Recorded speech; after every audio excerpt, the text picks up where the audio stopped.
Hi, everyone. My name is Amey. I am Supriya Putra Amey, I'll say, right? Amey Subhash Lakeshri. I'm born and brought in Mumbai, and I'm from ANY.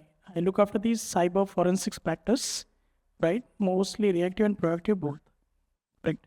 And again, the today's topic is quite not new to anyone, right? Because if we talk about, right, I'll just start with this, that if whenever we go to the marriages, right, we go to the reception, and then we click photos as a memory, and then we create album for that. And when you actually check the album, you will see there are one or two kids which are there in all the photos, most of the photos, right? So AML are those kids now, right? They're everywhere, in product, in service, in talks, right? So thank you for coming back after lunch. So I would give more time to the panelists, right, other than me speaking. So I'll hand it over to the panelists. We'll start with the introduction, right? Probably we can go in this manner, but or probably I'll just call out the name. And are you okay with that? All right. So we'll start with Mr. Prashanth Balasubramaniyan. He is a Chief Strategy Officer, Touras, Safexpay. Prashanth, can you introduce yourself and then? Hello. Hello, everybody. I'm Prashanth. I'm a Chief Strategy Officer at Touras. I have about 15 years of experience in payment and BFSI domain. That's it from my side. Great. Prashant, my question to you is, how do you foresee generative AI evolving in the enterprise landscape over the next 5 years specifically? And what strategies can organization adopt to scale this solution successfully? Thanks, Amey. So, Amey, when I was actually, coming to this session yesterday, I typically asked my colleagues around, what's Gen AI to you, basically? They were myriad answers. For me, the funny answers was Gen AI is equal to Chat GPT. So, that's the notion of people around here, that Gen AI is equal to Chat GPT. But it actually limits the entire convolution of Gen AI. Why? Because it's more than Chat GPT. Uh, you know, People will say AI is disruptive. The answer is yes.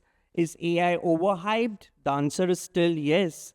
Because over the years, we have started using Gen AI in a very profound manner.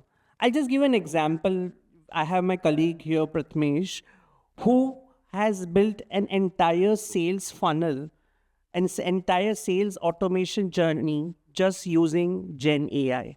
And also on a tool that doesn't actually cater to sales funnels and CRM. People paying hefty prices for CRM softwares. Gen AI is that solution just through Chat GPT or through, innovative technologies where you could code, where you could even, do everything on one single platform. He was able to create a sales funnel. And that was only possible because of the prompts that were given.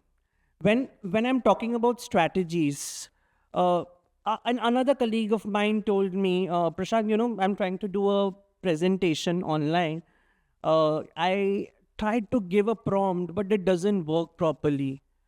The content that I want is not coming out. And I'm like, the prompt that you have given is wrong. It's not, to the mark. So that is what I want to sum up here is every company needs to understand what's the new terminology called prompt engineering. What's prompt engineering? It's a way where you give the correct prompt, be it designing a particular website just through, Gen AI, or enabling a total automation journey through Gen AI. Everything is on your prompt. And second of all, very importantly, where do I see ourselves in those 5 years? What do companies need to adopt? The first important thing is, yes, your colleagues down here and people down here should know what is prompt engineering. They should be trained enough to do prompt engineering, to scale themselves up. The second is, do not do it alone. You have multiple forces around. You have AWS, you have HubSpot, who have actually gone ahead and implemented a lot of things in the artificial intelligence space, co-opt with them so that on a longer run, you're able to implement a larger solution. And third, very important thing is taking data-driven decisions through artificial intelligence rather than just relying on your Excels and spreadsheets. So this is what I want to sum up in terms of the strategies that people need to see or foresee over the year.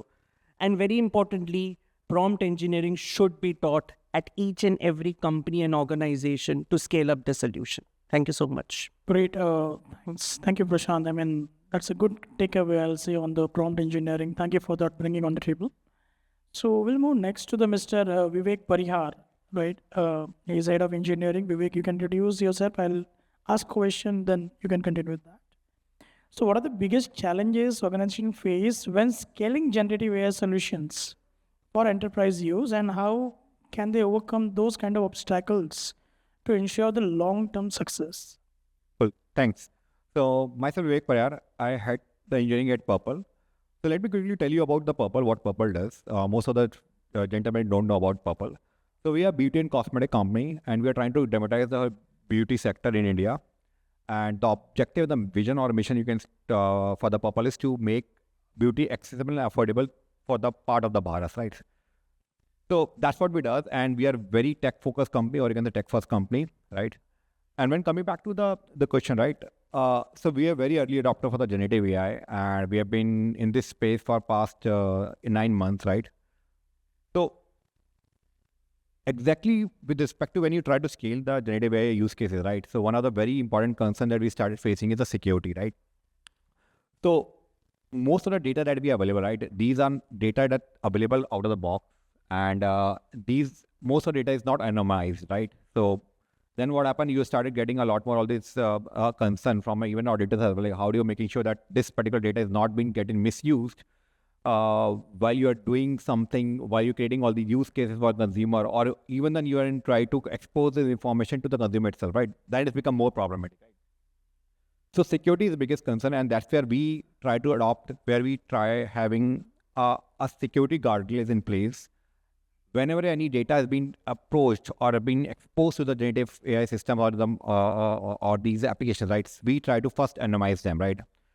Once that is done, configured, tested, then only we let the generative AI system or modeling to start training data on top of it. And that's a very, very important aspect for any, even in a bigger enterprise, they are way more. And for the financial companies, become one of the biggest nightmare, right? The next part is, I don't say it's a bigger problem, but it's a problem is the biasness, right? And getting a right answer for the most of the context, right? So what happened when you start, generative AI is a new kid in the block, right? And to be very frank, when you say generative AI, right, that means it is there to help you generate a lot more content on behalf of you, right? So that's the actual concept of the AI with the generation, right? So then what happened? AI has been trained on a very huge amount of data across the world, right? It is not trained with your own use cases, which can work like out of the box, right? So it tend to become biased and give you a lot more all these hallucinated answer, which doesn't work for you, right? So it has become very important when you have created a lot more pipeline on top of it, which is using day in, day out generative AI to generate a content, generate a video, generate images. We have been doing everything, right? So how we can make sure that this doesn't become biased and our model or generative AI doesn't become hallucinated, right? So we put a lot more also in checks in place, right? We started doing a grounding with our own data, right? Whenever the grounding is done and we get a success rate of more than 90% for any content, then only we just make this capability up and running for my across the organization, right? So this is the second aspect. The last one I would say is the computational cost and making sure that you have a right infra to really get this job done, right? If we talk about all these LLMs of the world, right? Be it ChatGPT, be it your Llama, Claude, as well as your Gemini, right? Predominantly, they have been trained in very huge amount of data, right? It's like humongous data, right? The moment you say, okay, I will do the grounding to really make sure that it becomes very contextual with respect to my system, you end up doing a lot more processing to really make sure that this model understand about your use case and also talking from the prospect of what you want to get it done, right? So I think that's where we end up choosing how we can definitely balance our like training a model very specific to our use case. Instead of giving everything at once, we have started creating, you can say, small LLMs, right? It's a new buzzword that is coming to market as well. Like a very predefined use case. For that use case, you give a very predefined, a very structured labeled data to the LLM and train it and start using it. It also helps you sustain infrastructure cost and become very contextual as well, right? So these are the very important aspects and nuances for any enterprise. And the last one is the ROI, right? Business always asks for the ROI. Bhai, iska kya hoga? Like, paise to itne dal diye. What we gonna get out of it? So I tell you, we don't use any CRM system. We have our own marketing martech, which is built 100% in-house. And the accuracy for that, the CRM accuracy is very important, right? And doing the personalization is a very, very important aspect, and which is coming from the generative AI. And we club both of the system and doing wonders, right? What we used to spend like, let's say X amount, now we're doing 20% less spend in that. So that's become a direct ROI conversion with the sector business. Yeah. Absolutely. I mean, yeah, better decision making will happen then, right? And also, you will enable the business, basically, or probably new services, right? Absolutely. So thank you, Vivek, for that. Moving next, Kinjal Shah. So before that, we all know, right? Y2K, we saw computers coming and all that era was there, right? ISO 27001 2005, that entire decade was asset driven. Everybody was talking on asset driven controls and all that. The next decade became the process driven, right? Which is 2013 ISO. I'm just giving one example, but there are lot more standards and regulatory bodies who have given controls. And now it is completely data driven, right? So Kinjal Shah is a CTO in Yes Securities. Okay. So Kinjal, my question to you is, in the context of this data driven AI solution, right? How important is data quality for the effective deployment of generative AI in enterprise? Because according to the report by the McKinsey and company, 90% of the organizations cite data quality as a key barrier to AI adoption. And how should businesses address this kind of issues then? So data quality obviously is important because whatever knowledge, insights you build will be on top of that data. So any gaps in data or dubious data will lead to an inaccuracy in the models.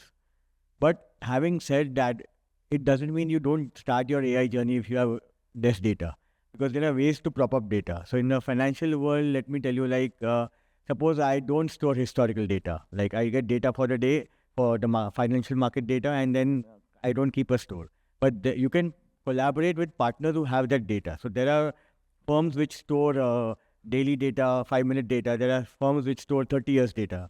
So like Hemscott DB and Morningstar, they give you a lot of data and they give you a lot of analyst data as well. So you can partner with these to develop your data sets. And in addition, you may find that there are some gaps in between. So you can use extrapolation tools to kind of fill the data. And then I think once you've got all the data, you can kind of backtest the whole data. So if you build something on that, you backtest the data. And suppose say you're successful, you've found some insights, you've done some ML AI or something, but Gen AI, it will start producing data. So then you have to take that produced data also and backtest with the current system of how that data would have fared in that particular situation. So that I think you'll have to use a lot of partners to get the historical data and verify the truth. So there are some data you'll only find in newspapers. Like if you go into 1930s and all, when there was a great depression and all, that data you won't get in the financial world, but that data you will get in newspapers and all. So there are firms which monetize on these things as well. So I think it's important to extrapolate and homogenize the data, but it's also important to get a wider range of data, because the smaller the data set size, the smaller the time interval, the more specific it is limited to only that kind of scenario. So that is why you hear in the financial world, Black Swan event. It's because all the models that have come, they've only seen 1960s onwards. Because from that time onwards, everyone started thinking, okay, stocks can also fare as well as bonds. The bear market, which started in 1929, the Great Depression, it continued till 1954. So the whole generations together, they will always say that stocks are bad. Like in India, after the Harshad Mehta scam, for almost 10 years, everyone said stocks are a no-go. You have to go with FDs only. Afterwards, you got mutual funds. Now you have people investing in ETFs as well. So human nature is very slow to react. So that's why you have to important that you look at the data correctly and manage it well. Of course, with the data governance, like you said, ISO and all, so there will be a lot of restriction on the kind of data you can collect and how you store. So in that case, I think, but a lot of AI is still useful for the anonymous and aggregate data, because there you're not using one information. Suppose I'm looking at my customers, I want to see what are the things they buy most, how often do they buy most. Here I'm not using any PII data, but it gives me a wealth of information. It helps arrange firms manage their logistics and all. Absolutely, yeah, I agree. I mean, data governance you talked about, or data management entirely itself is an biggest challenge, or itself it's a separate division who should look after that in organization, right? So I agree with that. And in fact, the way these technology companies are taking our data, we have to give that data for a valid purpose. But with that also is calling out the crisis of confidence, right? Somewhere to the users, data users, right? With that, my next question is to Mr. Kishan Bhanushali. He is Head of Services Experience in ZebPay, right? So, Kishan, my question is with respect to the, again, data. We are talking a lot about data. I want to now talk about data protection, right? So, can you please elaborate or maybe share your thoughts on what is this DPDP Act, or additionally, what steps can organization take to comply with it? Thank you, Amey. So my name is Kishan Bhanushali. I look after service experience bit here at ZebPay. India is one of leading crypto exchanges. So DPDP, or Digital Data Protection Act 2023. So basically, it is fairly new act since 2023. So it was passed last year in August 23. However, it just came into force few months before, like I guess in July 2024. So it is fairly new. So this talks about how the data must be stored, how to obtain consent from the customers. How do you set up a committee? How would you set up a committee? And would you want to set up a committee? What would happen if there is any dispute, or how would you settle a grievance?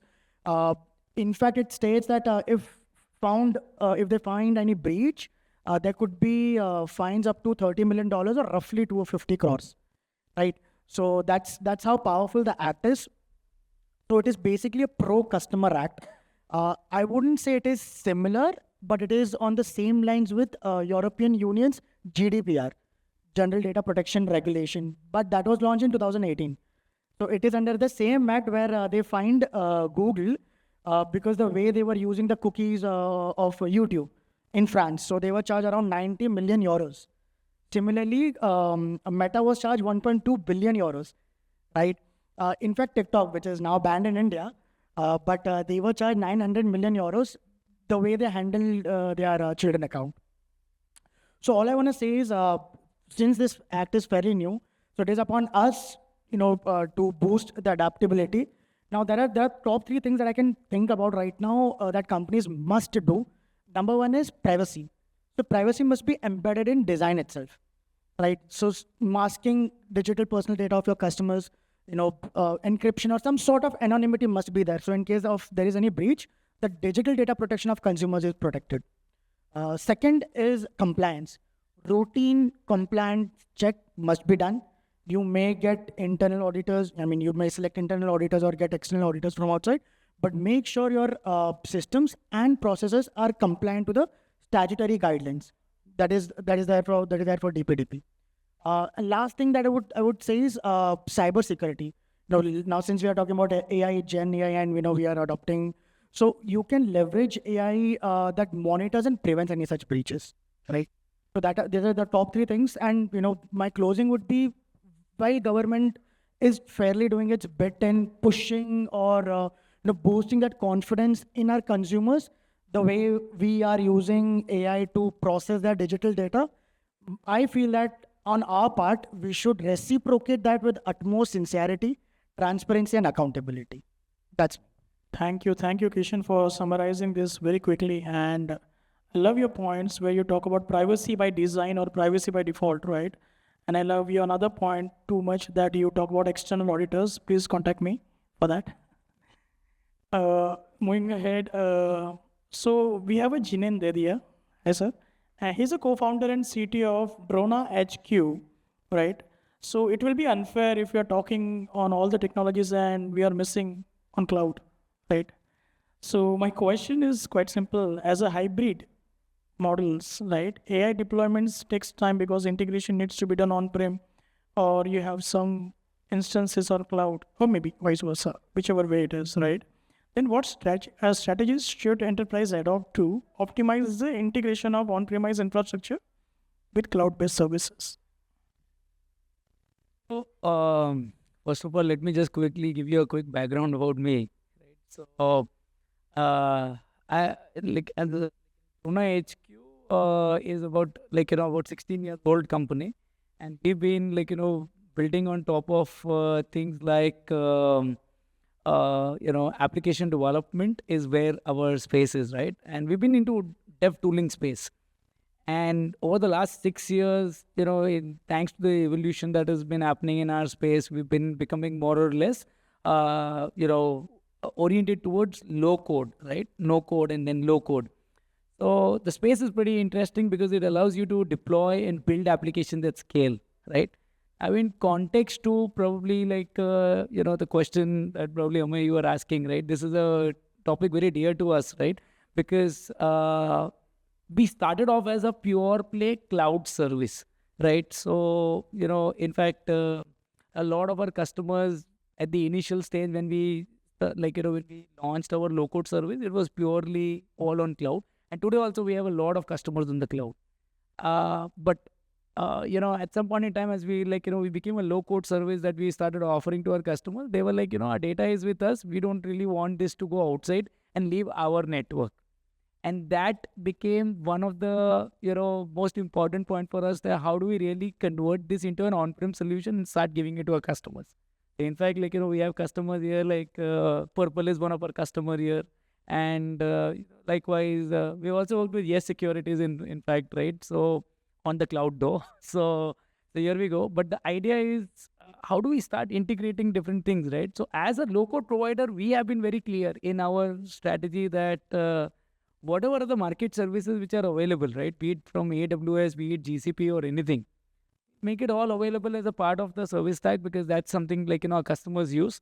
And as a result, you should be able to connect to all of these services in your on your southbound.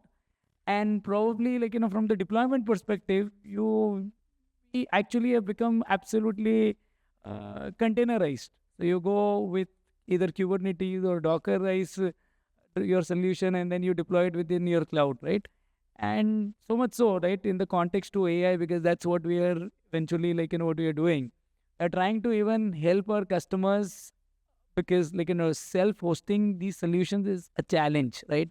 You can have different configurations. Your environments will be very different.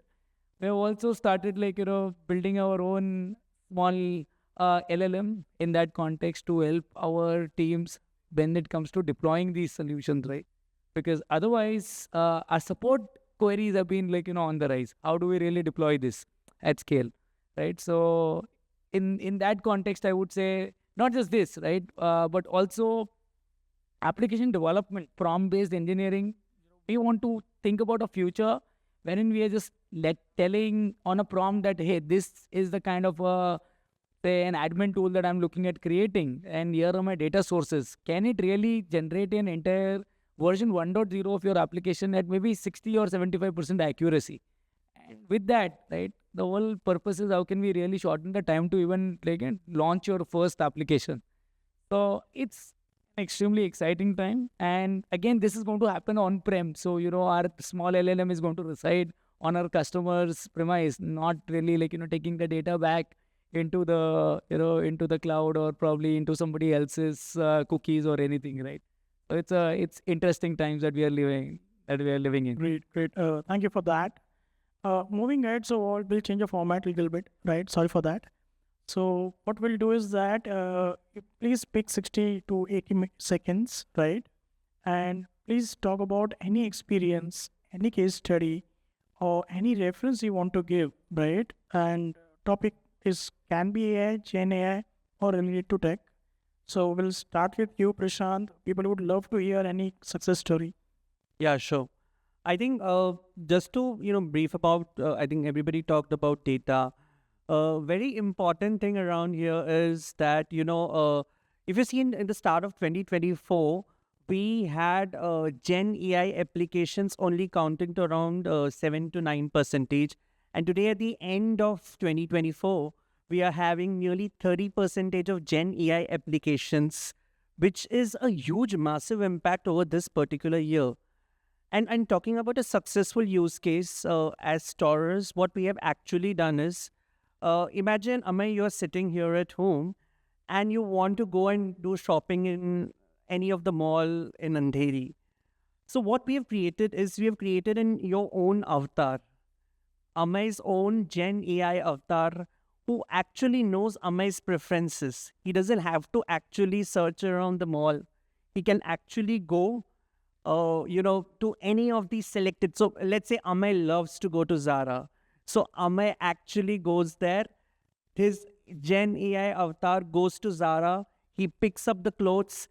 He knows the fit and model because he knows Amey. That's the kind of data that's been put in to know about Amey. He takes in, puts it in the shopping bag, and the order gets delivered. We have successfully implemented this with one of the largest banks in Abu Dhabi. And that's what is Gen AI, It's not only limited to, taking data-driven decisions, but also, imagine I just want to roam around searching for a new house or a new property. And if I fit in my preferences and type, Gen AI has that ability to shortlist that particular this thing. So that's some of the successful use cases which we have already implemented around the world. And I feel that, it has the potential to disrupt the entire, incoming worlds to come in. Thank you so much. That was crazy example, I'll say. Great. Probably we might be having next year this kind of sessions the way you are explaining, right? We'll be sitting in some other city or other country, and similar to that 3D model is sitting here and talking to each other. I won't be surprised with that. So Vivek, over to you. Yeah. Yeah. So we already deployed 10 use cases from the Gen AI in past 8 months, right? So I would definitely talk about one of the very important use case, which is one from the consumer perspective, another from the which we are already doing from the in-house perspective, right? So I just give you a glimpse, right? In our past Diwali sale, we sent in 7 days 700 million PNs and SMS, right? In this just 5 days period of time, right? And all these SMS and PNs are hyper personalized. Now think from a perspective, how can you definitely do that just with the human manpower, right? So it's next to impossible. We have our whole MarTech, which we deploy in conjunction with the data science team, which we are using Gemini models, right, to create a very personalized or hyper personalized content, even in the emailers as well, like what journey you are in, what you have been looking for, and what you might want to buy, right? So these are very personalized content marketing that I've been doing with using Gen AI, and the scale is huge, right? I'm talking about 700 PNs and SMS in total in just 5 days, right? There's no way any human can do that, right? So lastly, we started also advocating a lot internal use case for creating Gen AI with respect to developers and a product team. So my 40% of folks is using a Gen AI to creating a new code base, new features, right? And we made it mandatory, and it's doing a wonder, right?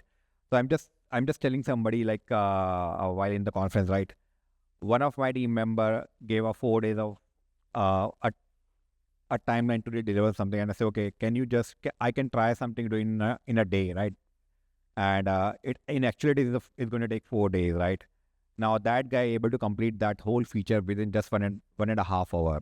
So that's a power of actual grounding you can do. Like that person have the right PRD with the right tech document, and just using we are very heavy user cursor, in that cursor in backend we use a Claude, right, for the developers, right? And now the next responsibility come back to your product team. How you can definitely give a very defined PRD, right? Now, product team is using Node-back LLMs to really create all these PRD out of the box, which used to take a week's time. They are just doing in a day, just recording their voice and everything, right? So it's crazy there. Great. Thank you. Kinjal, over to you. So we analyzed our customer data, so our call recordings which customer service talks to, and that was one of the first Gen AI POCs we did. And what normally you would feel that there is some issues with the system, there are technical glitches. But when we analyzed the data, we found that there were technical glitches formed only 5 or 10% of the case.